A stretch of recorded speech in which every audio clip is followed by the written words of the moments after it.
uNosipho waliqala nge-2000 rand nje elishishini. Abathandi bemoto abakwazi ukugqitha bengangenanga.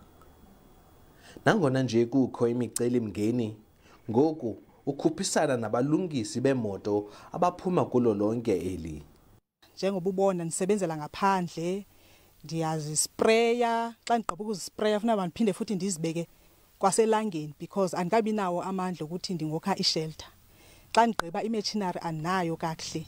So ndidibana ne-challenges xa ndifika apho. Ufumanise uba ngoyibhizinesi ihamba slow, funeka ndisebenzise igrinder ukususa irust, ithatha ixesha ke ngoku. Ezinye izinto zokulungisa izimoto zithengwa kwindawo ezifana naseMelika. Kodwa olusapho luzimisele kuphuhliseni lishishini. Ubuyaqaphela kule moto kwibonnet nasi isithombe sikatata owayenza le moto umnikazi wayo owadesigna le moto. So laa nto akufanelanga ilahleke, even kwala emblem yona yodwa ithethe enye into leya. Ezi moto zinomtsalane kubatyeleli.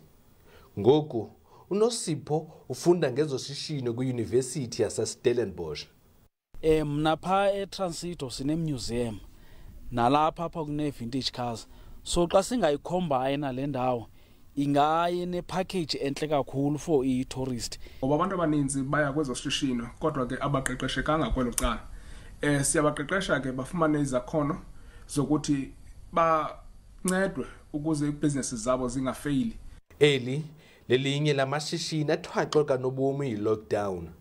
Bengakwazi ukuthenga izinto ezishotayo kodwa bazimisele ukulikhulisa eli shishini befundisa ngesisakhono kulutsha.